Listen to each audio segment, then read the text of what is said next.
Hello everyone, welcome back to my channel. This is Teacher Rhea and we're going to discuss this time about percentiles of group data. So as you go on watching my video, please do not forget to subscribe my channel. So how are we going to compute the percentiles for group data? So we are going to make use of this formula. P sub r is equal to lower boundary of the percentile class plus the quantity of r summation of f over 100 minus cf over f of PCI. Sama na sila nga mga variables. So these variables are represented by R refers to 1, 2, 3 until 99. So since there are 99 percentiles, so if you are asked to solve for the percentile of 20, then the value of R is 20. If you are asked to solve for the percentile of 51, then the value of R is 51.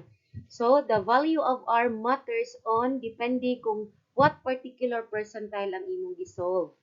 Next, LB of PC is the lower boundary of the percentile class. So PC stands for percentile class, not personal computer. Next is the summation of F is the sum of the frequencies, or that refers to the total number of data. CF is the cumulative frequency of the lower class next to the percentile class. We have is the F of PC, or the frequency of the percentile class, and of course we have the class interval. Now, let's have an example about this one. Now, in my ako'y video on quartiles of group data, I was already able to show there how are you going to create the frequency distribution table. So if you wish to know, or if you want to know how to create the frequency distribution table, watch my video on quartiles of group data. So the data provided here is already on a table, but there are only two parts, the class interval and the frequency. Now, we still need to complete the table for us to be able to identify some values of some parts of the formula for percentile. Now, first, in this particular given, we are asked to solve for the 85th percentile, or P of 85. So the first step, okay, the first step that we're going to do in solving for the percentile of a group data is we need to complete the table that is being provided. So how are we going to do that? So I have already prepared here the complete table of the frequency distribution. Now the question is, how did we get the class boundaries and the less than cumulative frequency? So we were able to get that one by, okay, the lower limit of the class interval, subtract it with 0.5. So 40 minus 0.5, that is 39.5. And the upper limit, add it with 0.5. So kung unsay gi-subtract sa lower limit, mooy i-add sa upper limit. So 42 plus 0.5, that gives you 42.5. Next is, from the provided or from the resulting class boundary, we will be able to solve for the class interval. And that is subtracting the higher boundary with the lower boundary. So 42.5 minus a 39.5, that gives you 3. So to get the next class boundaries, the lower boundary, you add it with 3. So 39.5 plus 3, 42.5. 42.5 plus 3, that gives you 45.5, plus 3, 48.5, plus 3, 51.5, plus 3, 54.5, plus 3, 57.5, plus 3, 60.5, plus 3, 63.5. So those are all the lower boundaries. Next is the upper boundaries, the same, add sa 3. So 42.5 plus 3, 45.5, plus 3, 48.5, plus 3, 51.5, and so on and so forth until moabot ka sa last upper boundary. Next is we have the less cumulative frequency. How did we get the less cumulative frequency? The first frequency, copy mo na siya kay plus 0 raman na. Next is the first resulting cumulative frequency, add it to the next frequency. So 1 plus 1, and you will be able to get the next cumulative frequency. Then continuous na din ka. 2 plus 2 is 4. 4 plus 3 is 7. 7 plus 6 is 13. 13 plus 7 is 20. 20 plus 15 is 35. 35 plus 8 is 43. and 43 plus 7 is 50.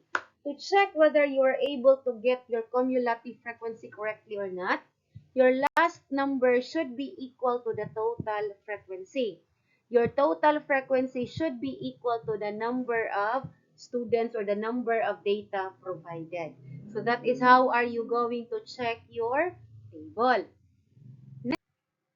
Since we are done completing the table, we can now proceed to solving for the value of percentile 85. So starting with the table, of course. So we need the table again. So the 85th percentile, first is we need to identify the values of each component sa ato ang formula for percentile. So let's start with the value of R summation of F over 100. Since we are asked to solve for the 85th percentile, meaning the value of our R is 85. So 85 times 50, 50 is the total number of students, so the total number of data over 100. Simplify, 85 times 50 is 4,250. Divide it by 100 and that gives you 42.5. So 42.5 is the value of our or summation of F over 100. Next is, we need to identify the lower boundary of the percentile class. And in order to do so, we need to identify the percentile class from the table. The value of R summation of F over 100 is our guide in identifying the percentile class. Now, 42.5 is approximately 43, which means the frequency or the cumulative frequency of the percentile class is 43.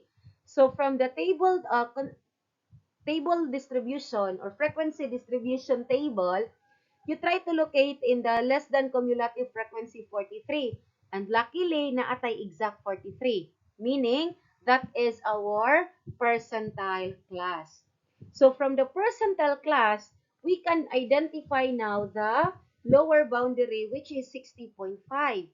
Next, the cumulative frequency next to the percentile class is ang before niya, which is 35. Then we have the value of the frequency, which is 8. And of course, the class interval. Again, the class interval can be solved by subtracting the upper boundary minus the lower boundary. So 63.5 minus 60.5, that gives you 3. Now that we have the value of the class interval, we can now solve for the 85th percentile by substituting all those values. So we have here, the lower boundary is 60.5, the cumulative frequency is 35. Next, the frequency of the percentile class is 8, and we have the summation of the frequency or the interval is 3, and 85 summation of F is 42.5. And of course, using your calculator, 42.5 minus 35, that gives you 7.5. Divide it with 8 and times 3, that gives you 2.8125. And combining 60.5 plus 2.8125, that gives you 63.3125. And what is 63.3125? That is our 85th percentile. And to interpret that data, that means 85% of the students have weights less than or equal to 63.3125 kilograms. So I hope you understand something from the video. Thank you for watching. Don't forget to subscribe on my channel. Bye-bye. Please don't forget to subscribe on my channel.